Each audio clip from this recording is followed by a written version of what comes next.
no compromise. உங்க சைடுலயும் எங்க சைடுலயும். It's a GT promise. GT Holidays, South India's #1 travel brand. Yes, வீடு, schools, hotels, store room இங்கெல்லாம் partition wall கட்டணும்னாலும் இப்போ building போனஸோட first choice Renocon Rapid Wall Panels. நாடாளுமன்ற தேர்தலுக்கு முன்னாடி ஒரு 7-8 தடவை வந்தாருன்னு நினைக்கிறேன் மோடி. அந்த பேட்டி ஒளிபரப்பும் போது அவர் வந்துட்டு இருப்பாரு. சரிங்களா? எத்தனை முறை வந்தாலும் மக்கள் ஏற்றுக்கொள்ளணும். இன்னொன்னு, உங்க அலைன்ஸ் வந்து ஒரு இயற்கைக்கு மாறான கூட்டணி மாதிரி தெரியுது. எல்லாரையும் வலுக்கட்டாயமா வண்டியில வாண்டடா ஏத்துற மாதிரி தெரியுது. திராவிட முன்னேற்ற கழகம் என்கிறது இந்த தமிழகத்தினுடைய ஒரு சாபக்கேடு. மிக மிக மிக கொடிய சக்தியாக தான் திராவிட முன்னேற்ற கழகத்தை பார்க்க முடியுது. யார் நம்மள மனுஷர்கள் தான் அங்க இருக்காங்க. மனிதர்கள் தான் இருக்கட்டும். மனிதர்களுக்கு வந்து நிறைய பிரிவினைகள் இருக்கின்றது. நல்லவர்கள் என்று இருக்கிறாங்க, கெட்டவர்கள் என்று இருக்கிறார்கள், மனிதர்கள் என்று இருக்கிறார்கள், அரக்கர்கள் என்று இருக்கிறார்கள். மனிதர்களாக தென்படுபவர்கள் எல்லோருமே மனிதர்கள் அல்ல அப்படின்னு சொல்ல வரேன். ஒரு ஆளுநருக்கு இவ்வளவுதான் நேச்சர் ஆஃப் வொர்க், இதுதான் செய்யணும். பணிகளை தெரியவில்லை மேடம். ஆளுநரின் பணிகள் பதவி பிரமாணம் செஞ்சு வைக்கணும். சட்டமன்றத்துக்கு வந்து வருஷத்தினுடைய முதல் கூட்டத்தொடருக்கு உரையை படிச்சுட்டு போகணும். கோப்புகள் வந்தா கையெழுத்து போட்டு கொடுக்கணும். இந்த கவர்மெண்ட் எது சொன்னாலும் அதை கேட்கணும். அவ்வளவுதான் வச்சிருக்கிற நீங்களும் உங்கள் திராவிட முன்னேற்ற கழகம் வச்சிருக்கிற சட்டம் ஆளுநர்னா இப்படிதான் இருக்கணும். திராவிட முன்னேற்ற கழகத்தினுடைய மிகப்பெரிய ஆயுதம் என்ன தெரியுமா? அந்த ஒரு வாயை வச்சு நல்ல வாக்கு வங்கி வாங்கிட்டாங்க. அதே மாதிரி வறுமை, இந்த வறுமையை வச்சு சொல்லுங்க. நீங்களும் பேசுங்க, நம்பறாங்களான்னு பாப்போம். நான் சொல்றேன், அதுக்கு சொல்ல வரேன். ஏன்னா அவங்கள மாதிரி பொய் பேச எங்களுக்கு தெரியாதுங்க. நாங்களும் பேசுவோம். 9:35க்கு ஆளுநர் வெளியேறாரு மேடம். 9:50க்கும் 52க்கும் ஆளுநர் கிட்ட இருந்து ஒரு 4 பக்கம் அறிக்கை வருது. அப்ப 20 நிமிஷத்துல அறிக்கை தயார் பண்றாருன்னா இவர் அப்ப ஏற்கனவே பிளான் பண்ணிட்டு வந்துட்டாரு. இதெல்லாம் அது உங்க விஷயம், சப்ஜெக்டே கிடையாது. ஆமாங்க. மோடிக்கு தமிழ்நாட்டுல நல்ல பேர் இல்ல. அதே போல நல்ல பேர் கொஞ்சம் வந்தாலும் அதை கெடுத்து விடுறது இந்த மாதிரி ஆளுநர்களால. ஹலோ, மோடிக்கு தமிழ்நாட்டுல நல்ல பேர் இருக்கா நல்ல பேர் இல்லையான்னு நீங்க சர்டிபிகேட் கொடுக்க வேண்டிய அவசியம் இல்ல மதேஷ். மோடிஜிக்கு உலகம் ஃபுல்லா நல்ல பேர் இருக்கு. தமிழகத்துல நல்ல பேர் ஒரு பயம் பாராட்ட மாட்டாங்க. யார் நல்ல பேர் இல்ல? உள்ளூர்ல உங்களுடைய திராவிட முன்னேற்ற கழகம் பாராட்டல, உங்க கோஷ்டிங்க பாராட்டல. பீகார், ஒடிசா போன்ற மாநிலங்கள்ல இருந்து இந்த போதைப் பொருட்களே வெளியே வருது மேடம். இந்த ஊடுருவிலே தமிழ்நாட்டுக்குள்ள பீகார், ஒடிசா போன்ற மாநிலங்கள், வட மாநிலங்கள்ல தான் வருது. ஐயோ, அப்படியே கிருஷ்ணகிரி டிஸ்ட்ரிக்ட்க்கு போய் பாருங்க. கிருஷ்ணகிரி டிஸ்ட்ரிக்ட்ல நீங்க போய் பாருங்க. அங்க இருக்கக்கூடிய மலைப்பகுதிகளை போய் பாருங்க. எத்தனை கஞ்சா செடிகள் இருக்கின்றது, எத்தனை பேர் விளைவிக்கிறாங்க. விஜய் ஏங்க மேடம் இவ்வளவு துன்புறுத்துறீங்க? அவர் ஒரு கட்சி ஆரம்பிச்சிட்டாரு, மக்கள் கிட்ட வந்து நல்லது செய்யணும். விஜய் வந்து உங்ககிட்ட வந்து புலம்பனாரா? பிஜேபி தாங்க. அந்த பக்கம் சென்சார் பிரச்சனை, அதே போல அந்த பக்கம் சிபிஐ பிரச்சனை, சரி ஏகப்பட்ட பிரச்சனை கொடுத்துனே இருக்கீங்க. அவர் பாவம், அவர் வெளியே கூட சொல்ல மாட்டாரு. ஆமா, ஜனநாயகன்ங்கிற ஒரு படத்தை எடுத்து என்ன அப்படி டிராமா காமிச்சு முதலமைச்சர் ஆகணும்ன்றதுக்காக நீ கண்டதையும் படத்துல ஏத்துவ. அதை யாருமே ஒண்ணும் கண்டுக்காம இருக்கணுமா? அதன் தமிழர்களுக்கு வணக்கம். பல்வேறு துறைகளில் ஆக சிறந்த ஆளுமைகளை சந்தித்து நாம் நேர்காணல் எடுத்து வருகிறோம். அந்த வகையில் மீண்டும் நம்மோடு இணைந்திருக்கிறார் பாரதிய ஜனதா கட்சியின் பிரச்சார பிரிவின் மாநில இணையமைப்பாளர் திருமிகு சபிதா போஜன் அவர்கள். அவரிடம் கேட்பதற்கு நிறைய இருக்கின்றவர்களோடமே கேட்போம். வணக்கம் சபிதா மேடம். வணக்கம். எப்படி இருக்கீங்க? ரொம்ப நல்லா இருக்கு. நீங்க எப்படி இருக்கீங்க? நல்லா இருக்கு மேடம். தமிழ்நாடு நல்லா இருக்கா? தமிழ்நாடு நல்லா இருக்கு. தமிழ் மக்கள் நல்லா இருக்காங்க. திமுக ஆட்சியில நல்லா இருக்கு. அதாவது தமிழ்நாடு நல்லா இருக்கணும், தமிழ் மக்களும் நல்லா இருக்கணும், நல்லா இருக்காங்க. தை பிறந்திருக்கு, அதனால வழி பிறக்கும் என்கின்ற நம்பிக்கையில நல்லா இருக்காங்க. தேர்தல் காலம். ஆமா ஆமா. பிஜேபி கொஞ்சம் உற்சாகமாயிருக்கீங்க. ஆமா.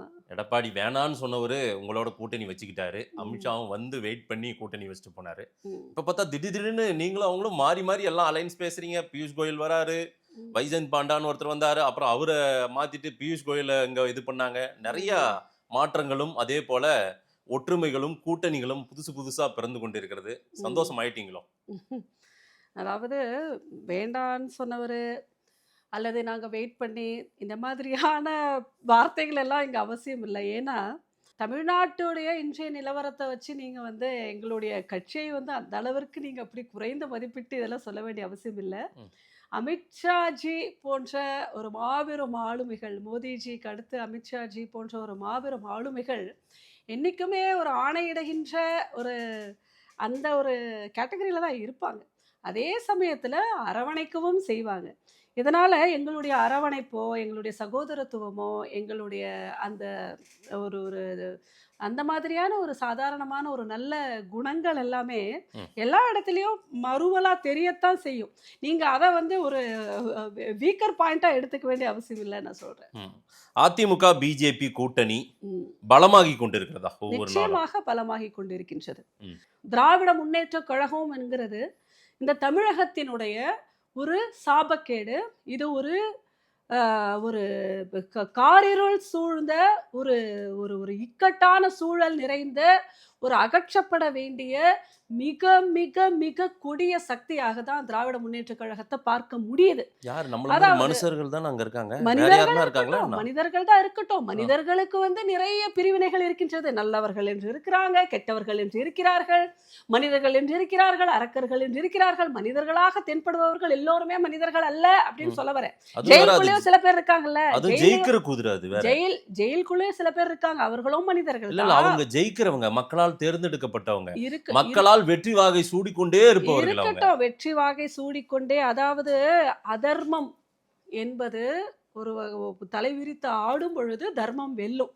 அந்த தர்மம் வெல்வதற்கு என்ன பண்ணுவாங்கன்னா, பிரிவினைகள் இருந்தாலும், பிரச்சனைகள் இருந்தாலும், சிறு சிறு ஒரு மனக்கசப்புகள் இருந்தாலும், எதுவா இருந்தாலும் ஒரு அதர்மத்தை அழிப்பதற்கு தர்மத்தின் வழி நிற்பவர்கள் எல்லாருமே ஒன்றிணைந்து தான் ஆகணும். ம். அந்த வகையில தான் நாங்க எல்லாருமே கூட்டணி இணைஞ்சிருக்கோம். அதுல வந்து எந்த ஒரு தவறும் கிடையாது. இதெல்லாம் குறிப்பா திமு- அரசியல் இல்லைங்க, மேடையில் வந்து இது போற்றப்பட வேண்டிய ஒன்று. என்னன்னா 1 2 3 நீங்க கேட்டகரைஸ் பண்ணலாம். அதில் நம்பர் 1 அப்படின்னா, அதாவது எகெயின்ஸ்ட் த, அதாவது மக்களுடைய முன்னேற்றத்திற்கும் அவர்களுடைய நல்வாழ்வுக்கும் மிக மிக மிக மிக எதிரிகளாக செயல்படக்கூடியவர்கள். ம். அதே மாதிரி இந்த ஊழலுக்கும் போதைக்கும் தமிழகத்தையே அடிமையாக்கினவர்கள், இயற்கை வளங்களை மொத்தமாக சூறாடியவர்கள், தங்களுடைய சந்ததிகள் வளர்வதற்காக மட்டுமே ஆட்சி செய்து கொண்டிருப்பவர்கள், கட்சி பணியாளர்களுடைய நலனை மட்டுமே கருத்தில் கொண்டவர்கள், பாமர மக்களை பாமர மக்களாக பொதி சுமக்கின்ற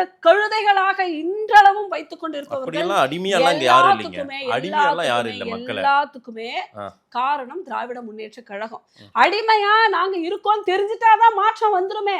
அடிமையா இல்லங்கிற மாதிரி அடிமைப்படுத்தி இல்ல, எந்த இருக்கிறதால மக்கள் இப்ப திராவிட நாங்க ஸ்டைல். திமுக ஆட்சியில அடிமைப்படுத்தப்பட்டோம், அடிமையா இருக்கோம் அப்படின்னு யாராவது நீங்க சொன்னாங்களா வந்து என்ன? அடிமையா நேரடியாக அந்த காலம் மாதிரி ஒரு மனிதனை அடிமையாக விலைக்கு வாங்கினாதான் அடிமை இல்ல. நீங்க லஞ்சத்துல அடிமைப்படுத்தி வச்சிருக்கீங்க, போதையில அடிமைப்படுத்தி வச்சிருக்கீங்க, வேலையில்லா திண்டாட்டத்துல வறுமையில அடிமைப்படுத்தி வச்சிருக்கீங்க. வறுமை என்கிறது ஒரு டூல், போதை என்கிறது ஒரு டூல். அந்த டூல்ல நீங்க எல்லா மக்களையும் அடிமைப்படுத்தி வச்சிருக்கீங்கன்னு நான் சொல்றேன். சரி. அடிமை என்ன நேரடியா விலை கொடுத்து வாங்கினாதான் அடிமையா? ம், ம், ம். இவ்வளோ அச்சுறுத்தும் நிகழ்வுகள் எல்லாம் தமிழ்நாட்டில் நடந்து கொண்டிருக்கிறது. ஆமா, மோடி என்ன செஞ்சிட்டாரு, என்ன பாதுகாப்பு கொடுத்துட்டாரு? மோடிஜி மோடி நம்பிக்கைக்குரியவரா தமிழ்நாட்டுல மாறிட்டாரா? மோடிஜி தமிழகத்தினோட முதல்வரா? பிரதமருங்க, இந்தியாவின் பாரதத்தினுடைய எல்லைக்குள்ளாரதான பிரதமர். தமிழ்நாடு இருக்கு. பாரதத்தினுடைய பிரதமர். திமுக ஆட்சியில தமிழ்நாடு நல்லா இல்லைங்க, சரிங்க, உங்க கெட்டு வீட்ல சீரழிஞ்சு போயிடுச்சு. உங்க வீட்ல உங்க நான் வைஃப்க்கு உங்க சொல்லிடுறேன் மேல மேடம். நிறைய கம்ப்ளைண்ட்ஸ் இருக்குங்க. நான் நேரடியா தலையிடவா? உங்க வீட்ல உங்க வைஃப்க்கு உங்க மேல நிறைய கம்ப்ளைண்ட்ஸ் இருக்கு. நான் நேரடியா தலையிடவா? இது ஒரு உதாரணமாங்க, இது இது ஒரு நல்ல உதாரணமா? இது ஒரு உதாரணம். எப்படி ஒரு திமுக குடும்பமோ, சரியில்லைன்னா மோடி சரியானவரா ஏதாவது எப்படி செஞ்சிருக்கணுங்க. எப்படி தமிழ்நாட்டுல பாருங்க, ஸ்டாலினை ஏத்துக்கிறாங்க, ஆனா மோடி ஏன் ஏத்துக்க உங்களுக்கு மாட்டேங்கிறாங்க? பிரச்சனை வந்தா போலீஸ் கிட்ட போறீங்களா, கோர்ட்டுக்கு போறீங்களா? ம். அப்ப வந்து கோர்ட்டுக்கும் போலீஸுக்கும் உங்க வீட்டுக்கும் அப்ப சம்பந்தம் இருக்குதானே? சரி, அப்ப உங்க வீட்ல இருக்கிற பிரச்சனைய இல்லைங்க உங்கள் மனைவி முறையிடாமல், ம். நீங்கள் முறையிடாமல், ம். மற்றவர்கள் வந்து உள்ளே நுழைய மேடம், முடியுமா? உங்க எக்ஸாம்பிள் எல்லாம் அதே தூக்கி தூர வைங்க. மாதிரிதான் நான் கேக்குறேன், தமிழகத்தை பொறுத்தவரை நீங்க திருப்பி ஏங்க இந்த திராவிட முன்னேற்ற கழகத்தோட தூதுவர் மாதிரியே பேசுறீங்க? நான் தூதுவரா கேக்குறேன், கேட்கலீங்க, நான் மோடி கேக்குறேன், மேல அபிப்பிராயம் வந்திருக்கணும், ஈர்ப்பு வந்திருக்கணும் நான் மக்களுக்கு. கேக்குறேன். தமிழ்நாட்டுல அப்படி ஒரு ஈர்ப்பு இருக்கா? உங்களுக்கு சட்ட திட்டம் தெரியும், பிஜேபியோட இருந்தாவே ஓட்டு போடுவாங்களான்னு சந்தேகமா இருக்குங்க. சட்டம் தெரியும் இல்ல? ஒரு பிரைம் மினிஸ்டரோட லிமிடேஷன் என்ன அப்படிங்கிறது உங்களுக்கு தெரியும் இல்ல? ஒரு சீஃப் மினிஸ்டரோட லிமிடேஷன் என்னன்னு உங்களுக்கு தெரியும் இல்ல? தமிழகம் என்றால் முதலமைச்சர், அவரை தாண்டி தான் பிரதம மந்திரி. தமிழகத்தில் இருக்கக்கூடிய முதலமைச்சர் வழிதான் எந்த ஒரு பிரதமர் ஆனாலுமே மக்களோடு பணியாற்ற முடியும், சேர முடியும், திட்டங்களை எடுத்து செல்ல முடியும். தமிழகத்தினுடைய ஆட்சியின் வழியே தான், அதன் ஊடே தான் எல்லாவற்றையுமே செயல்படுத்த முடியும். சரிங்க, ஸ்டாலின் அதை வந்து ஒண்ணும் நீங்க செய்யல, தாண்டிட்டு வர முடியாது. ஸ்டாலின் ஒண்ணும் செய்யல, திமுக ஒண்ணும் செய்யல. சரி நீங்க எதையாவது செஞ்சீங்களா இல்ல செய்ய போவீங்களா ஏங்க, அப்படின்ற ஒரு நம்பிக்கை உங்க மேல இல்லையாங்க?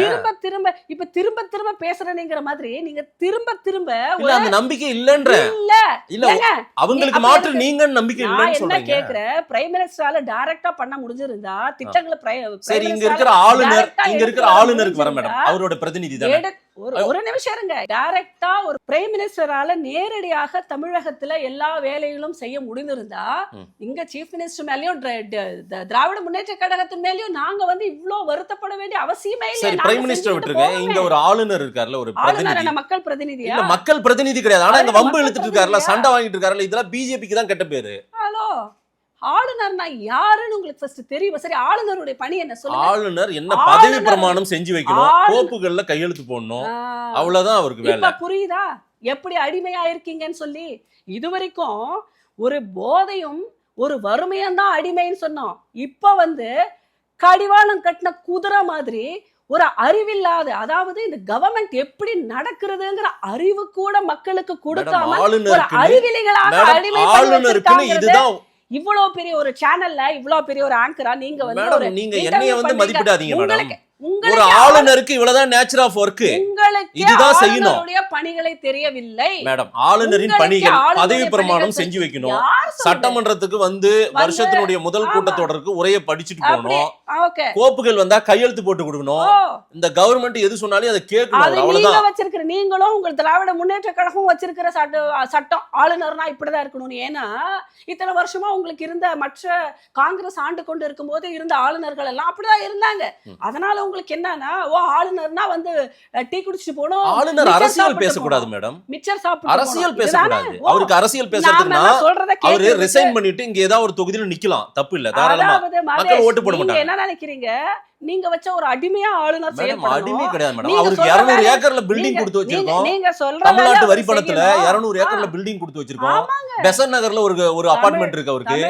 அது இல்லாம நீலகிரியா ஊட்டியில ஒரு கெஸ்ட் ஹவுஸ் ஒன்னு பாருங்க. அது எங்க ஆளுநருக்கு மட்டும் இல்ல, காலங்காலமா இந்தியாவுல இருக்கிற எந்த ஆளுநருக்கு இல்லாதது இந்த ஆளுநருக்கு இருக்கு. 3 இடத்துல அவருக்கு கெஸ்ட் ஹவுஸ், பில்டிங், அபார்ட்மெண்ட் இருக்கு. நீங்க பாத்துட்டீங்களா? எனக்கு விவரம் தெரிஞ்சதுல இருந்து ராஜ்பவன்ல ஊட்டியில எல்லா ஆளுநர்களும் தான் வந்துட்டு போறாங்க. என்னமோ இவருக்கு மட்டும் நீங்க ஸ்பெஷலா கொடுத்த மாதிரி பேசுறீங்க மேடம். இவரு சட்டமன்றத்துக்கு வந்து சண்டை வாங்கிட்டு போறாரு ஒரு மேடம். நிமிஷம் இருங்க. இன்னொன்னு அவர் ஃபைட் தான் பண்ண வந்திருக்காரு, சண்டை தான் போட வந்திருக்காருன்றதுக்கு ஒரு உதாரணம் சொல்லிட்டீங்களா? இப்ப நீங்க இங்க போடுற சண்டையை விடவா நான் என்ன கேக்குறேன்? நான் சண்டையை போடுறேன். இப்படிதான் நான் சொல்றேன். உங்களை மாதிரி தான் ஒரு புரிதல் இல்லாம எல்லாம் டிராமா பண்றதுக்கு தான் ஆளுநர் இருக்கிறாங்கங்கிற ஒரு மனநிலையோட எல்லாமே கடிவாளம் கட்டின குதிரைங்க மாதிரி, எந்த ஒரு படிப்பறிவும் இல்லாம, எந்த ஒரு கல்வி அறிவும் இல்லாம, எந்த ஒரு சமூக அறிவும் இல்லாம, எந்த ஒரு சட்ட அறிவுமே இல்லாம ஆளுநருடைய கடமை என்ன தெரியுமா? இல்ல நான் ஒண்ணே ஒண்ணு சொல்லிட்டேன். என்னைக்குமே மக்கள் வந்து உங்க உடலுக்குள்ள புகுந்து வந்து நீங்க நல்லவங்களா கெட்டவங்களான்னு பாக்குறது இல்ல, ஒரு நம்பிக்கையில ஓட்டு போடுவாங்க. அதுவும் என்ன, பேசுற பேச்ச வச்சு. திராவிட முன்னேற்ற கழகத்தினுடைய மிகப்பெரிய ஆயுதம் என்ன தெரியுமா? வாய். அந்த ஒரு வாயை வச்சு நல்ல வாக்கு வங்கி வாங்கிட்டாங்க. அதே மாதிரி வறுமை, இந்த வறுமையை வச்சு சொல்லுங்க. நீங்களும் பேசுங்க, நம்பறாங்களான்னு பாப்போம். நான் சொல்றேன், அதுக்கு சொல்ல வரேன். ஏன்னா அவங்கள மாதிரி பொய் பேச எங்களுக்கு தெரியாதுங்க. நாங்களும் பேசுவோம், பேசுறதுல அவங்கள விட நாங்க எல்லாமே கில்லாடிங்க தான். ஆனா பொய் பேசுறதுல அவங்க அளவுக்கு எல்லாம் எங்களால. ஆளுநர் மெய் பேசினாரா பொய் பேசினாரா? ஆளுநர் உண்மை பேசினாரா பொய் பேசினாரா சொல்லலாமா? ஆளுநர் எப்பொழுதுமே உண்மையை மட்டும் பேசுறாரு. ஆளுநர் மைக் ஆஃப் பண்ணாங்கன்னாரு, அவர் எங்க பேச ஆரம்பிச்சாரு மைக் ஆஃப் பண்ணாங்க பாருங்க. நீங்க அதை ஒழுங்கா அங்க நடந்தது என்னங்கறத விலாவரியா பாத்தீங்கன்னா நான் விசாரிச்சேன். நான் விசாரிச்சேன். ஓ நீங்க விசாரிச்சா?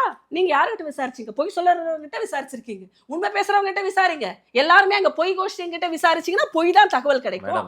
சட்டசபைக்கு உள்ளார இருக்கிறவங்க சொல்ற தகவல் மேடம். நான் உங்களை கேக்குறேன். 9:35க்கு ஆளுநர் வெளியேறாரு மேடம். 9:50க்கும் 52க்கும் ஆளுநர் கிட்ட இருந்து ஒரு 4 பக்கம் அறிக்கை வருது. அப்ப 20 நிமிஷத்துல அறிக்கை தயார் பண்றாருன்னா இவர் அப்ப ஏற்கனவே பிளான் பண்ணிட்டு வந்துட்டாரு இதெல்லாம். அது உங்க விஷயம், சப்ஜெக்ட் கிடையாது. ஆமாங்க.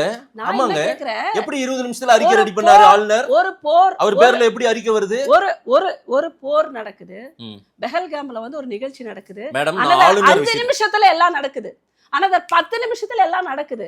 இதே ஒரு அறிக்கை வந்து ஒரு 4 பக்க அறிக்கை. இந்த அரச உங்க ஸ்டாலினுக்கு தாங்க 4 நாள் வேணும், 40 பேர் வேணும் ஒரு அறிக்கை தயாரிக்கிறதுக்கு. எங்க ஆளுநருக்கு எல்லாம் 4 நிமிஷம் போதும். இதெல்லாம் அரை மணி நேரம் 15 நிமிஷத்துல ஒரு அறிக்கை வெளிவருது. அவர் மேடம் அவர் அடையாரே போல மேடம். அவரு இதுக்கு அவரு அவரு மக்கள் பவனே போல, ராஜ்பவன் மக்கள் பவனுக்கே போல. அதுக்கு முன்னாடி அறிக்கை வெளிவருதுன்னா அப்ப ஏற்கனவே அவர் ஃபைட் சண்டை போடணும்னு வந்துட்டாரு. நான் இப்பவும் சொல்றேன், சண்டை போட்டு வெளியே போயிட்டாரு. அறிக்கை வருது. ஒரு விஷயத்துல நான் கிளியரா இருக்கேன், நல்லா கேளுங்க. உங்களுடைய முதல்வருக்கு தான் நான் சொன்ன மாதிரி 40 பேர் வேணும், 4 நாள் வேணும். எங்க ஆளுநருக்கு எல்லாம் 4 நிமிஷம் போதும் அறிக்கை தயாரிக்கிறதுக்கு.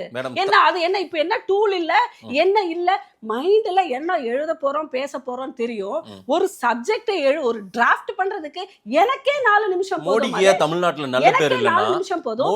என்ன இவர் வந்து ரெடியா வச்சிருந்தாங்க எல்லாம் மரமண்டைகளா உங்கள மாதிரி.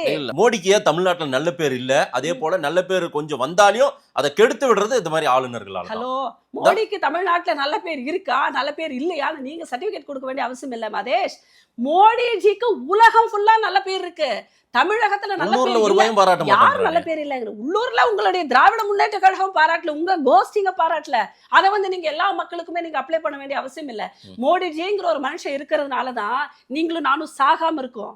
கொரோனான்ற ஒரு பெரிய ஒரு இவ்வளவு பெரிய இக்கட்டான சூழ்நிலையில இருந்து இந்த இந்தியாவை மட்டுமில்ல தேசத்துடைய பல நாடுகள்ல வெளியே கொண்டு வந்த ஒரு விஸ்வகுரு மோடிஜி. அவரை பத்தி எல்லாம் அவருக்கு வந்து நல்ல பேர் இல்லைன்னு நீங்க கொடுக்குற சர்டிபிகேட் எல்லாம் வச்சுட்டாங்க. அங்க நான் பதில் சொல்லிட்டு இருக்க முடியாது. சாதாரண மக்களை பொறுத்த மட்டும் இன்னைக்கு வந்து ஒரு கழிவறைக்கு போற பொண்ணுக்கும் கூட, ஒரு சமைக்கிற பொண்ணுக்கும் கூட, வீட்டுக்கு முன்னாடி தண்ணி எடுக்கக்கூடிய ஒரு பொண்ணுக்கும் கூட, அவங்களுடைய குழந்தைகளுக்கு இலவச ரேஷன் அரிசியில பசியாத்துற ஒரு பொண்ணுக்கு கூட அந்த மனதுல நிறைந்த வழிபவர் வந்து மோடிஜி. அந்த தாய்மை உணர்வோடு அவங்க வந்து நன்றி சொல்லிக்கிட்டு இருக்கக்கூடிய ஒரு கேரக்டர்னா அது மோடிஜி மட்டும்தான்.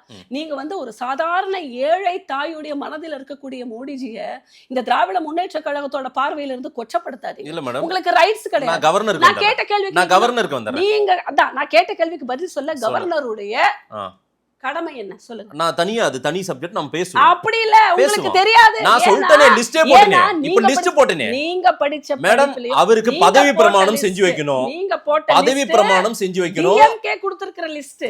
நான் சொல்றது அரசினுடைய சட்ட விதிக்குட்பட்டு ஒரு ஆளுநருடைய கடமைகள் என்னன்னு கேக்குறேன். ஏன்னா அது உங்களுக்கு தெரியாது. உங்களுக்கு மட்டும் இல்ல, நீங்க யாரை கேட்டாலும் தெரியாது. நான் ஒத்துக்கிறேன், ஒரு சீஃப் எக்ஸிகியூட்டிவ் அவரு. அதுக்கு ஏத்த தன்மையோட நடந்துக்கிறாரு அவரு.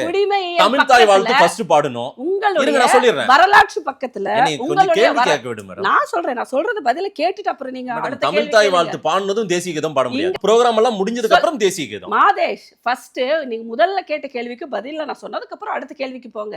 நான் என்ன உங்ககிட்ட சொல்றேன்னா, உங்களுடைய வரலாறு புத்தகத்துல வரலாறுங்கிறது ஒரு சப்ஜெக்ட், புவியியல்ங்கிறது ஒரு சப்ஜெக்ட், நடுவுல 4 பக்கத்துக்கு குடிமையியல் அப்படின்னு போட்டிருக்கான்.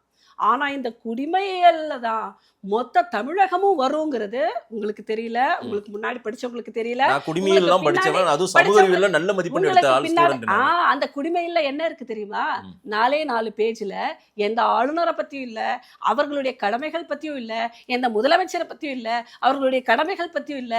ஆக மொத்தம் குடிமையியல் சப்ஜெக்ட்ல நீங்களும் நானும் விழிப்புணர்வோட யோசிக்கிற, நமக்கு கேள்வி கேட்கிற, இதை இந்த புரிதலுக்கு உட்பட்ட எந்த சப்ஜெக்டையும் கொண்டு வர மாட்டாங்க. அதுதான் உங்க கல்வி கொள்கை. எப்படி தெரியுமா? உங்களையும் என்னையும் கண்மூடித்தனமா இருக்க கவர்னர் ஒரு அலங்கார பதவி மேடம். அலங்கார பதவி மேடம். யாரு சொன்னது? அதுவும் பிஜேபி யாராவது தோத்து போனா உங்களுக்கு கொடுக்கிற பதவி அது. பாருங்க, பிஜேபி யாராவது தோத்து போய் ரொம்ப நாளா ஆர்எஸ்எஸ்காக வேலை செஞ்சவங்க அதுக்காக கொடுக்கிற பதவி அது. அலங்கார பதவிக்கு தான் சட்டத்துல வந்து இன்னைக்கு பிஜேபியில நீங்க சொல்ற மாதிரி பிஜேபியில இருந்து வர்றவங்க நீங்க ஒரு கேட்டகரியை வச்சு சொல்லிட்டு இருக்கீங்க. இத்தனை வருஷமா 1947 அததானே பண்றீங்க. 1947 இருந்து பிஜேபியில தோத்து போனவங்க தான் கவர்னரா இருக்காங்க. கவர்னர் பதவின்றது அப்படிதான் மேடம். பதவி பிரமாணம் செஞ்சு வைக்கணும். 1947 வருஷத்துக்கு ஒரு முறை போய் சட்டப்பேரவையில அந்த முதல் முறையை படிக்கணும். நம்ம சுதந்திரம் வாங்கில இருந்து பதவி பிரமாணம் செஞ்சு வச்சு அங்க நம்ம தேசம் மக்கள் பவன்ல தங்கணும், ரெஸ்ட் எடுக்கணும். நமது தேசம் குடியரசு ஆனதுல இருந்து ஆளுநர் வந்து பிஜேபியில இருந்து தோத்து போனவங்க இருக்காங்களா? இன்னைக்கு 12 வருஷமா இன்னைக்கு 12 வருஷம். அதுக்கு முன்னாடி தோத்து போனவங்க அதே போல ரொம்ப கஷ்டப்பட்டு உழைச்சவங்க பிஜேபில. அதுக்கு முன்னாடி சரி போங்க இந்த பதவியில உட்கார்ந்துக்கோங்கன்னு கொடுக்குறாங்க. அதுக்கு முன்னாடியே ஆளுநர் யாரு? அதுக்கு முன்னாடி இருந்தாங்க அந்தந்த கட்சிக்காரர்கள் யாரு இருந்தாங்களா? 70 வருஷம். அப்ப எல்லாம் உங்களுக்கு அந்த கேள்வி வரலையே. இப்பதானே இல்ல உங்களுக்கு அந்த அன்னைக்கு கேள்வி இவ்வளவு வருது. பெரிய சண்டையெல்லாம் வரல ஆளுநர்கள் ஏன் தெரியுமா? வம்பிலுக்குல அரசியல் பேசல, நான் சொல்றேன், அரசியல் பேசல. கடமையை செஞ்சா ம். உங்களுக்கு அது வித்தியாசமா தான் தெரியும். வேளச்சேரி எம்எல்ஏ மாதிரி சண்டை போட்டுட்டு கடமை இருக்காரு ஆளுநர். கடமையை செஞ்சா உங்களுக்கு எது டிஃபரெண்டா இது கடமையா? ஆமா, எந்த கடமையை இவர் சரி செய்றாரு? அவருடைய சரி, இருங்க. கடமையை யார் உண்மையாக தமிழ்நாட்டு செய்றாங்களோ பெண்களுக்கு பாதுகாப்பு இந்த இல்லை, ஊழல் போதை கலாச்சாரம் கும்பலுக்கு- தலைவிரித்தாடுது. ஊழல் ஒரே ஒரு முறை சீஃப் கும்பலுக்கு- minister sir, chief minister sir கும்பலுக்கு எம்.கே. ஸ்டாலின் சார், எப்பவுமே இந்த இருங்க. ஊழல் நான் கும்பலுக்கு சொல்றேன் கேளுங்க. கடமையை சரியாக செய்கின்ற பிரைம் மினிஸ்டர் ஆனாலும் சரி, ஆளுநர் கவர்னர் ஆனாலும் சரி, தவறாக தான் தெரியும். ஏன் தெரியுமா? இது ஒரு ஊழல் கும்பல். இவங்களுக்கு நல்லது செய்யறதையும் உண்மையை பேசுறவங்களையும் பார்த்தா அவங்களால பொறுத்துக்க முடியாது. Mister MK. ஸ்டாலின் சார், அதனாலதான் எல்லாத்தையும் குற்றம் நீங்க சாட்டுறாங்க. மக்கள் பவன் அதை ராஜ்பவனுக்கு வாங்க. தெரிஞ்சுக்காத ஒரு அறிவிலைகள் வந்து நீங்க இல்ல, உங்களை நான் உங்களை சொல்றேன் மாதிரி கொஞ்சம். இருக்கக்கூடிய நீங்க மக்கள் என்னன்னா சொல்லிக்கோங்க. சொல்லுங்க. ஒரே ஒரு முறை இவ்வளவு பிரச்சனை நாட்டுல போயினுக்குது சார். ம். எம்.கே. ஸ்டாலின் சார், நீங்க வாங்க, நம்ம 2 பேரும் உட்கார்ந்து பேசுவோம். ம். நான் வேற முன்னாள் ஐபிஎஸ் ஆபீசர், ம். எனக்கு தெரியும் சில ஸ்ட்ரக்சர் எல்லாம் மாத்துவோம். ம். வேளச்சேரில வெட்டி போடுறான், ம். ஜொமேட்டோவோ அந்த ஸ்விக்கியோ போன பையனை வெட்டிட்டாங்க. திருவள்ளூர்ல ஒரு இஷ்யூ நடந்துச்சு. ம். வாங்க சார், நம்ம 2 பேரும் உட்கார்ந்து இந்த தமிழ்நாட்டை மீட்டெடுப்போம். என்னைக்காவது இந்த ஆளுநர் கூப்பிட்டு பேசியிருக்காரா? சொல்லுங்க இல்ல, சொல்லுங்க, அததானே பேசணும். நீங்க நிஜமாலுமே இப்படியா இல்ல இப்படிதான் இப்பதான் இப்படி பண்றீங்களா? இப்படி எல்லாம் பண்ணல. மகேஷ், தமிழ்நாடு யாரு சீஃப் மினிஸ்டர்? அவர் கவர்னர். உட்கார்ந்து அவரு இது சட்டசபையில பாய்காட் பண்ணிட்டு போறதுதான் ஒரே ஆளுநரா? நிமிஷம், சீஃப் மினிஸ்டர் இந்த மாதிரி நடந்துச்சு, வேளச்சேரியில் இப்படி வெட்டிட்டான் அப்படின்னு அவர் யோசிக்கிற ஆளா இருந்திருந்தா, அந்த மாதிரி ஒரு கன்சர்ன் ஒரு பர்சன் தெரிஞ்சு இருந்திருந்தா அந்த சம்பவமே இல்ல, இந்த நடந்திருக்காது. 13 அந்த ஆள் அந்த மாதிரி இருக்க போய் தான் ஒரு கொலையே நடக்குது. அந்த ஆளை கூப்பிட்டுட்டு சமாதானம் பேசினா இங்கெல்லாம் இல்ல, அந்த திரும்பிடுமா? ஆளுநெல்லாம் எங்க வேண்டாம் பிரைம் மேடம். மினிஸ்டர் வந்து அங்க இருந்து இவரை கான்ஸ்டிடியூஷன் கூப்பிட்டு ஒரு லீடரை பண்ணணுமா? போயிட்டு நீங்க தமிழ்நாட்டின் முதலமைச்சர் அந்த ஆளு இந்த ஆளு. யாரா இருந்தாலுமே ஆ. மோடி அந்த சட்டத்தையும் ஆளு இந்த ஆளுன்னு ஒழுங்கையும் பேசினா நல்லா எங்க இருக்குமா? பாருங்க, மோடிஜி கடமை தவறாதவர், அவருக்கான மரியாதை கொடுக்கப்பட்டே ஆக வேண்டும். ஸ்டாலின் மாதிரி கஞ்சாவுக்கும் ஊழலுக்கும் துணை போறவங்களை யாருங்க வந்து துணை ரொம்ப போறது? மரியாதை இதெல்லாம் கொடுத்தல. அபத்தங்க. இப்பதான் உங்க சொன்னீங்க, பிரச்சாரத்தை உங்க இப்பதானே பிரச்சாரத்தை சொன்னீங்க. ஸ்டார்ட் பண்ணிட்டீங்க. இப்பதானே உங்க நீங்க பிரச்சாரத்தை சொன்னீங்க. ஸ்டார்ட் பண்ணிட்டீங்க. இப்பதானே நீங்க சொன்னீங்க வெட்டி போட்டாங்கன்னு. எப்படி வெட்டி போட்டாங்க? யார் வெட்டி போட்டாங்க? எதனால வெட்டி போட்டாங்க? மேடம், அதுக்கு ஐயா ஸ்டாலின் அவர்கள் ஒவ்வொரு வீட்டுக்கு காவல் இருக்க கண்டிப்பா, முடியும். நிச்சயமா ஒரு முதலமைச்சர், ஒரு அரசன், ஒரு முதலமைச்சர் சரியாக இருந்தால் நிர்வாகம் சரியாக இருக்கும். இங்க என்னன்னா போதையாலையும் கஞ்சாவாலையும் இந்த அளவுக்கு மக்களை வந்து சீரழிச்சு வெளியில இருந்து பிழைக்க வந்த ஒருத்தனை வெட்டி போடுற அளவுக்கு கொடூரத்துக்கு ஆளாக்குன முதல் சர்டிபிகேஷன் கொடுக்கணும்னா உங்க முதலமைச்சருக்கு தான் கொடுக்கணும். மேடம், அவர் பண்ணதை இவரை கூப்பிட்டு வந்து பிரைம் மினிஸ்டர் கூப்பிட்டு மேடம், பேசுவாரா? பீகார், ஒடிசா போன்ற மாநிலங்கள்ல இருந்து இந்த போதைப் பொருட்களே இந்த போதைப் பொருட்களே வெளியே வருது மேடம். இந்த ஊடுருவிலே தமிழ்நாட்டுக்குள்ள பீகார், ஒடிசா போன்ற மாநிலங்கள் வட மாநிலங்கள்ல இருந்தா வருது. ஐயோ, அப்படியே ஆமா மேடம். கிருஷ்ணகிரி டிஸ்ட்ரிக்ட் போய் பாருங்க. கிருஷ்ணகிரி டிஸ்ட்ரிக்ட்ல நீங்க போய் பாருங்க, அங்க இருக்கக்கூடிய மலைப்பகுதிகளை போய் பாருங்க, எத்தனை கஞ்சா செடிகள் இருக்கின்றது, எத்தனை பேர் கல்டிவேஷன் கிடையாது, உற்பத்தியே கிடையாது. எந்த அளவுக்கு உற்பத்தியே வந்து கிடையாது இருக்குது மேடம் நம்ம மாநிலத்துல. அப்படிங்கிற போலி போர்வையில எவ்வளவு விஷயங்கள் வந்து தமிழ்நாட்டுக்குள்ளேயே நடக்கிறது.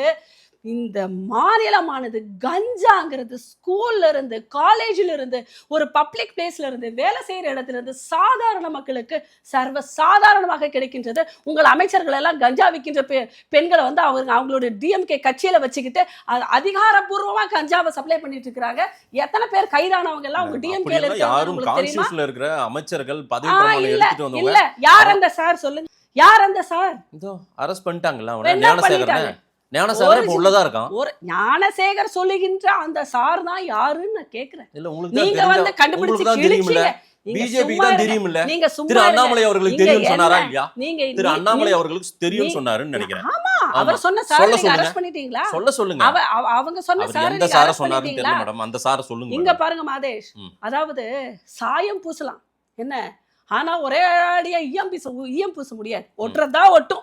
நீங்க என்னதான் திராவிட முன்னேற்ற கழகத்தை போட்டு மூடி மறைச்சு என்னதான் முழு பூசணிக்காயை வந்து சோத்துல மறைச்சாலுமே கூட இந்த திமுக லட்சணம் என்னங்கிறது எல்லாத்துக்கும் சரி, தெரியும். மக்கள் ஒவ்வொரு மக்களும் அனுபவிச்சுட்டு இருக்கிறாங்க. மக்கள் நியர்பை வைன் ஷாப்ல இருந்து ம். நடக்கிற கொலையில இருந்து ம். நடக்கிற கற்பழிப்புல இருந்து நடக்கிற கொள்ளை சம்பவத்துல இருந்து நடக்கிற ஊழல்ல இருந்து எங்க மிதிச்சாலும் எங்க போனாலும் எங்க பேசினாலும் பைசா எல்லாம் ஒண்ணும் பண்ண இல்ல, முடியாது. நீங்க பேசுங்க. எங்க செஞ்சாலும் எல்லாமே மக்கள் நம்புறாங்களான்னு பாக்கலாம். ஆமா. நாடாளுமன்ற தேர்தலுக்கு Okay. முன்னாடி ஒரு 7-8 தடவை வந்தாருன்னு நினைக்கிறேன் மோடி. இப்ப சட்டமன்றத்துக்கு நாளையில இருந்து வர போறாரு. வரிசையா வந்துன்னு இருப்பாரு. இந்த பேட்டி ஒளிபரப்பும் போது அவர் வந்துட்டு இருப்பாரு. சரிங்களா? எத்தனை முறை வந்தாலும் மக்கள் ஏற்றுக்கொள்ளணும். இன்னொன்னு, உங்க அலைன்ஸ் வந்து ஒரு இயற்கைக்கு மாறான கூட்டணி மாதிரி தெரியுது. எல்லாரையும் வலுக்கட்டாயமா வண்டியில வாண்டடா ஏத்துற மாதிரி தெரியுது. அப்படி அவங்க ஒரு முரண்களின் கூடாரமா இருக்கிறவங்க எல்லாம் ம். ஒருத்தர் முதுக குத்திப்பீங்க போல தனித்தனியா. அப்படி இருக்கிறவங்க எல்லாம் ஒண்ணு சேர போறீங்க தெரியுது. எப்படி இருந்தாலுமே கூட திராவிட முன்னேற்ற கழகத்தை அகற்றணும் அப்படிங்கிற எண்ணம் இருக்கிறவங்க அத்தனை பேரும் ஒண்ணு சேருவாங்க. நீங்க அதுக்கு என்னதான் பிக்சரைஸ் பண்ணாலும் பெருசா என்ன ஒரு பேனர் ஒட்டினாலுமே கூட அந்த மாதிரி எல்லாம் ஒண்ணும் கிடையாது. மேடம், ஒரு அதை யாரும் நம்பிட மாட்டாங்க. மனங்கள் இணையற மாதிரி இங்க தெரியல. பாருங்க, நீங்க ஆளுநர் விஷயத்துல சொன்ன மாதிரி தான். அதாவது நீங்க ஒரு பிக்சரைஸ் பண்ணி வச்சிருப்பீங்கன்னா அதை அப்படியே நம்பிடணும்னு அவசியம் கிடையாது. உங்க மூலமா தமிழக மக்களுக்கு ஆளுநருங்கிறவுடைய கடமை என்னன்னு சொல்றேன். அதாவது இல்ல, ஆளுநர் கடமை தனியா பேசலாம். இருங்க, மக்களால் மனங்கள் இணைஞ்ச மாதிரி தெரியுது. ஒரே நிமிஷம் இருங்க. அது வாங்க கூட்டணி வாங்க. மக்களால் தேர்ந்தெடுக்கப்பட்ட ஆட்சியாளர்கள் எந்த இடத்திலையும் அவர்களுடைய கடமையிலிருந்து தவறக்கூடாது என்பதற்காக ஒரு கண்காணிப்பு கேமரா மாதிரி இருக்கிறவர் தான் ஆளுநர். எந்த இடத்துலயுமே ஏன்னா ஆளுநருடைய உரை தான் அந்த சட்டமன்றத்துடைய ரெக்கார்டு. ஆளுநர் படிக்கிற உரை தான் ரெக்கார்டு. அதுல எந்த வகையிலுமே தவறான எந்த ஒரு விஷயமுமே ஆவணப்படுத்தப்படக்கூடாது. நீங்க உங்களுடைய பராசக்திக்கு உங்களுடைய கலைஞர் டைலாக் எழுதி கொடுத்த மாதிரி இங்க அப்படியே டைலாக் எழுதி கொடுப்பீங்க, நாங்க அப்படியே பேசிட்டு போகணுமா? அங்க இருக்கிறது உண்மையா இருந்தாதான் எங்களால் படிக்க முடியும். ஆமா, எல்லா பொய்களையும் புரட்டுக்களையும் அங்க நீங்க அலங்காரப்படுத்தி கொடுப்பீங்க.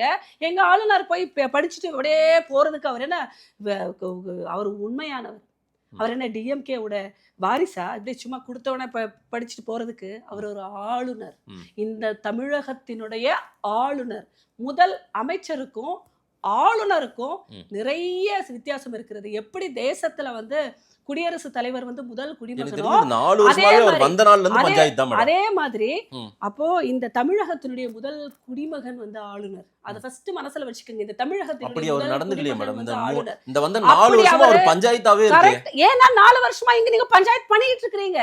நீங்க பண்றதெல்லாம் ஊழலா இருக்கு. நீங்க பண்றதெல்லாம் அநியாயமா இருக்கு. எதுவுமே மாறல. நீங்க எல்லாம் ஆவணப்படுத்தி நீங்க அப்படியே நல்ல பராசக்தி டைலாக் எழுதி ஆளுநர் உரைக்கு நீங்க கொடுப்பீங்க. ஆளுநர் வாசிச்சு போறதுக்கு அவருக்கு என்ன படிக்க தெரியாதவரா, மூளை இல்லாதவரா, மூளைகட்டவரா, அறிவில்லாதவரா, அடிமையா? டிஎம்கேவோட அடிமையா ஆளுநர்? ஆளுநர் ஆவணப்படுத்தினா அது ரெக்கார்டு.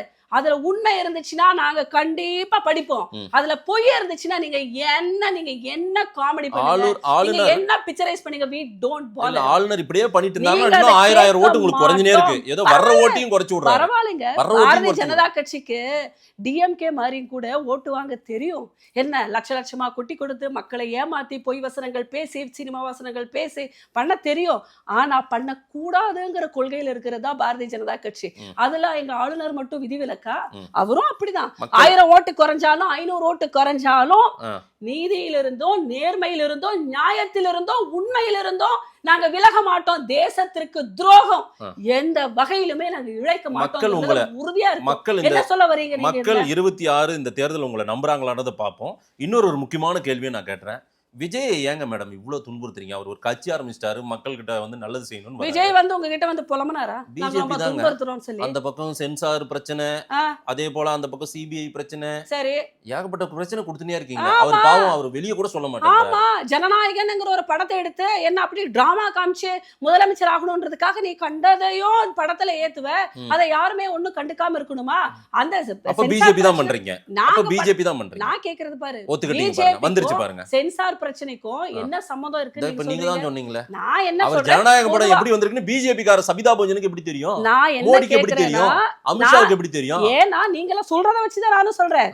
அதாவது ஒரு படம் வெளியே வருதுன்னா அது சென்சாருக்கு வருதுன்னா ஒன்லி பிஜேபி மட்டும் இல்ல, அந்த போர்டு ஏன் ஒரு சர்டிபிகேஷன் கொடுக்குறாங்கன்னா அங்க இருக்கக்கூடிய படத்தினுடைய சம்பவங்கள் எல்லாத்தையும் பார்த்துதான் கொடுக்குறாங்க. நீ ஒரு படத்தை படமா எடுக்காம உன்னுடைய அரசியலுக்காக எடுத்து அங்க எல்லா அத்துமீறல்களையும் செஞ்சுட்டு நீங்க எங்களுக்கு பிஜேபி நினைச்சாதான் அந்த படம் வெளிவரும். அப்படிலாம் ஒண்ணும் இல்ல. அதெல்லாம் சொல்ற ஸ்டைல் அப்படிதானே இருக்கு. ஹலோ, பைப்ல தண்ணி வரலன்னா மோடிஜி வரல. உங்களுக்கு காலையில டாய்லெட்டுக்கு போக முடியலனாலும் கூட மோடிஜி தான் குற்றம் சாட்டுவீங்க. என்ன உங்களுக்கு காலையில போனீங்க பாத்ரூம் வரலனாலும் கூட மோடிஜினால தான் வரலன்னு சொல்லி ஒரு கேட்டகரி நீங்க. அப்ப விஜயோட படம் மட்டும் வெளியே வரலன்னா வேற யாரை குற்றம் சொல்ல போறீங்க? திரும்பி திரும்பி திரும்பி மோடிஜி தானே பண்றதெல்லாம் நீங்க. விஜய் ரசிகர்களும் விஜய் ரசிகர்களும் விஜய் தொண்டர்களும் பேசிக்கிறாங்க. பண்றதெல்லாம் நீங்க ஆமா ஏற்கனவே டிஎம்கே வந்து ஏற்கனவே பிஜேபி உங்க தமிழ்நாட்டு திராவிட- மக்கள் கிட்ட அணியப்பட்டு இங்க இருக்கீங்க. பாருங்க, உங்க திராவிட முன்னேற்ற கழகம் அப்படியே விஜய ரொம்ப நாளா கவனிச்சுக்கிறீங்க. எங்களுடைய பாரதிய ஜனதா கட்சி வந்துதான் அவரை வந்து நாங்க ஸ்பெஷலா வேற துன்புறுத்துறாங்க. சிஎம்ஏ சொன்னாரு ஏங்க? இடி ஐடி வரிசையில இப்ப சென்சார் வந்துருச்சு. பண்றதெல்லாம் இங்க அங்க 41 பேர் செத்துருக்காங்க. அங்க நடந்த அநியாயங்கள் என்னங்கிறது எல்லாமே திரைமறைவுல எல்லாருக்குமே தெரியும். ஆனா பழிய தூக்கி எங்க வேணாலும் போடலாம் இல்ல, அப்பவே மோடிஜின்றலாம். ஏன்னா மோடிஜிங்க ஏற்கனவே பிஜேபினா அந்த மக்களுக்கு கொஞ்சம் பிடிக்காது மேடம். இப்ப விஜய் வேற தொட்டிங்க நீங்க அவசரப்பட்டு. நீங்க உங்களுக்கு வந்து ஒரு ஈஸி டார்கெட்டா மோடிஜி. we don't care. எங்களுக்கு வந்து எங்களை வந்து குற்றம் சொல்பவர்களை பற்றி நாங்கள் கவலைப்படுவதில்லை. ஆனா உங்களுக்கு அதான் சொன்னல, இட்லி வேகலனாலும் மோடிஜி, சட்னி வேகலனாலும் மோடிஜி. அதான் சொன்னல, உங்களுக்கு ஏன்னா வீட்டில் உங்க பொண்டாட்டி உங்களை திட்டினாலும் கூட அது மோடிஜி தான் சொல்லி கொடுத்துருப்பாரு. அதான் இவன் சண்டை போடுறா, எல்லாத்துக்குமே மோடிஜி மோடிஜி மோடிஜிங்கிறது உங்க வாயில தூங்கினாலுமே கூட மோடிஜி. இது ஒரு அந்தர மாதிரி சிவசிவாங்கிற மாதிரி மோடிஜிங்கிறது உங்களுக்கு ஆயிப்போச்சு. இப்ப திராவிட முன்னேற்ற கழகத்துக்கு தான் அந்த வியாதி இருந்தது. அது இப்போ இங்க ஆதனுக்கும் மகேஷுக்கும் தொத்திக்கிச்சு மோடிஜி மோடிஜி மோடிஜி. நாளைக்கு அத மாதேஷுக்கும் கூட அந்த இது தொத்திக்கிச்சு. ஏன்னா என்ன, அதாவது திராவிட முன்னேற்ற கழகம் வந்து ஒரு அரசியல் அநாகரிகமானவர்கள்ன்றனால அவர் சொல்லலாம். ஒரு பத்திரிகையாளரா இருந்தா கூடவா அவங்க என்ன, நீங்க என்ன ஏதாவது பொறுப்பு இல்ல, நீங்க டிஎம்கேல நல்லா ஏதோ வந்து மீடியா செல்ல ஒரு பொறுப்பு வாங்கின மாதிரிதான் எனக்கு நல்லா தெரியுது. ஏன்னா இந்த அளவிற்கு ஒரு பிரதம மந்திரிய இந்த அளவிற்கு வந்து விமர்சனம் பண்ண கேள்வி, அதுக்கு கேள்வி கிடையாது. கேள்விக்கு ஒரு தரம் இருக்கிறது.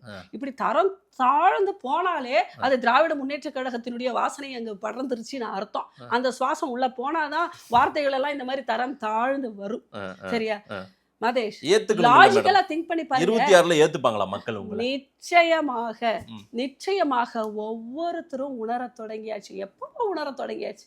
ஏங்க, தூய்மை பணியாளர்களுடைய நிலைமை என்னங்கிறத பாத்தீங்கல்ல. இப்போ அரசு ஊழியர்களும் தெருவுக்கு வந்துட்டாங்க பணி நிரந்தரம் கோரி. இதை விட இன்னொரு என்னன்னா, நர்ஸ் வந்து டெம்பரவரி பேசிஸில் நர்சஸ் எடுத்தாங்க கோவிட் டைமில். அப்போ அங்கே ஒரு நர்ஸ் வந்து பேசுகிறாங்க, சாக போகிறோம் அப்படின்னு தெரிஞ்சும் கூட எங்கள் மக்களுக்காக நாங்கள் வந்து, அதாவது கொரோனா டைமில் இருந்தக்கூடிய அந்த பாதிப்பான சூழ்நிலையில் எங்களை எல்லாமே எடுத்தாங்க.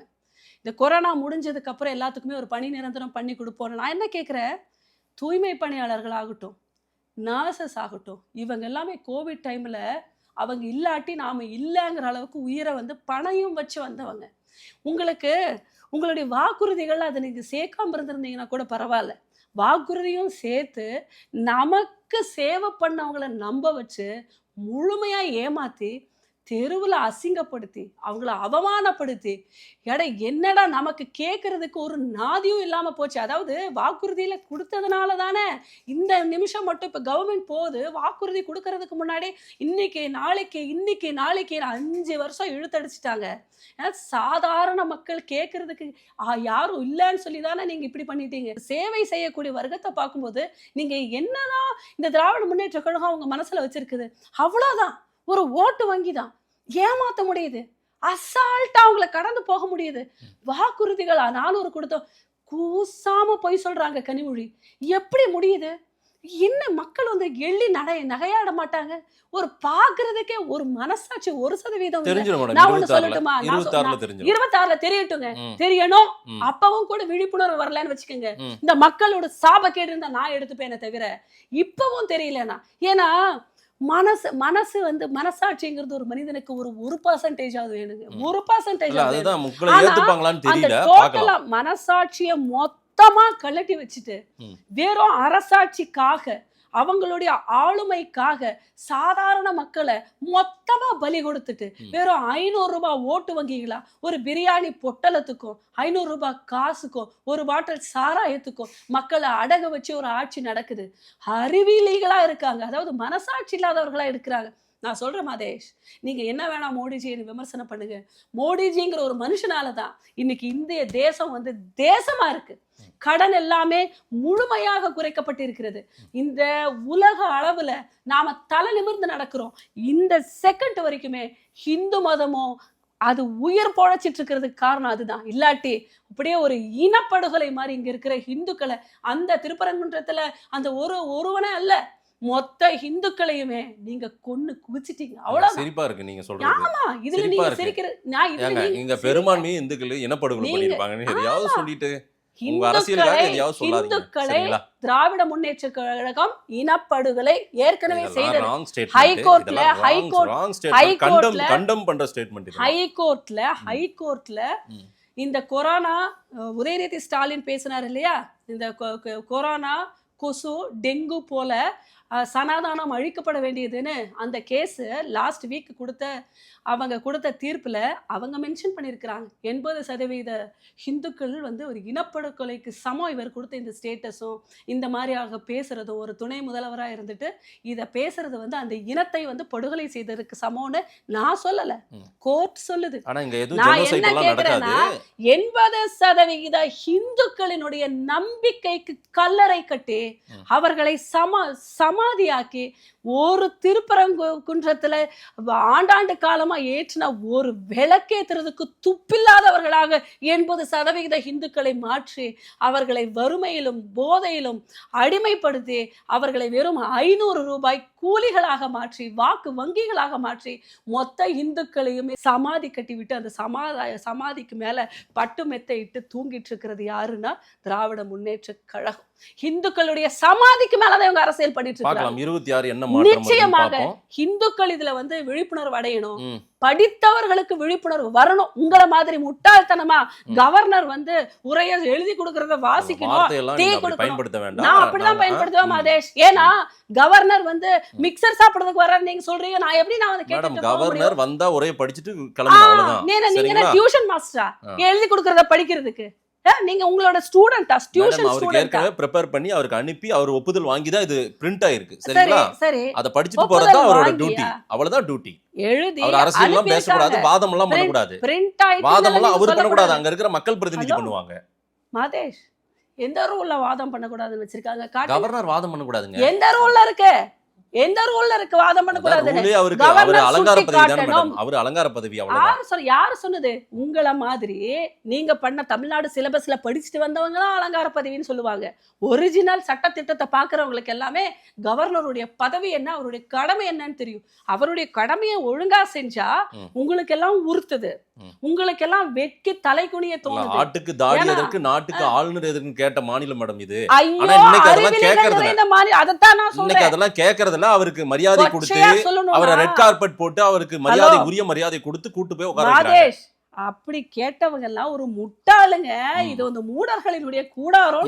யார் முட்டாள் யார் நேர்மையானவர்கள்? இந்த திராவிட முன்னேற்ற கழகத்தை சேர்ந்தவர்கள் எல்லாருமே முட்டாள்கள் தான். சரி சரி. ஏன்னா அவங்களுக்கு அரசியல் அமைப்பு சட்டம் என்னன்னு தெரியாது, கவர்னரோட வேல்யூ என்னன்னு தெரியாது, சரி. அவர்களுடைய கடமை என்னன்னு தெரியாது. சரி. தங்களை எல்லாம் முட்டாளாக்கி வைத்திருக்கிறார்கள், தங்களை எல்லாம் அடிமைப்படுத்தி வைக்கிறார்கள் என்ற விழிப்புணர்வும் கிடையாது. மக்கள் சொல்லுவாங்க 26ல தெரிஞ்சிடும் யார் முட்டாள் யார் அறிவாளி, ஆமா, அப்படி யார் தெரியும். வேணும் யார் வேணாம்னு முடிவு பண்ணிடுவாங்க நிச்சயமாக மேடம். தெரிய வரும். ம். இது 2026ல எங்களுடைய என்டிஏ கூட்டணி வெற்றி பெறும். சாதாரண வெற்றி இல்ல, அமோக வெற்றி பெறும். வாழ்த்துக்கள். இதே மாதிரியான ஒரு இன்டர்வியூல உங்களை கவர்னருடைய பதவிகள் என்ன, பொறுப்பு என்னங்கறத அதுக்குன்னு ஒரு ஸ்பெஷல் இன்டர்வியூ வச்சு நாம டிஸ்கஸ் பண்ண வேண்டிய ஒரு நிலைமை வரும். அந்த கவர்மெண்ட் வரும்போது அப்ப எங்களுடைய கவர்னர் வருவார் இல்லையா, அப்போ வந்து பஞ்சாயத்து நடக்குதா இல்ல நடக்கலையா, அவர் வாசிக்கிறதெல்லாம் உண்மையா இல்ல பொய்யாங்கிறது அப்ப உங்களுக்கு தெரியும். பார்க்கலாம் மேடம். நிறைய விஷயங்கள் பேசியிருக்கீங்க, மக்கள் என்ன சொல்றாங்கன்னு பார்க்கலாம். நேரம் கொடுத்து பேசியமைக்கு நன்றி. நன்றி.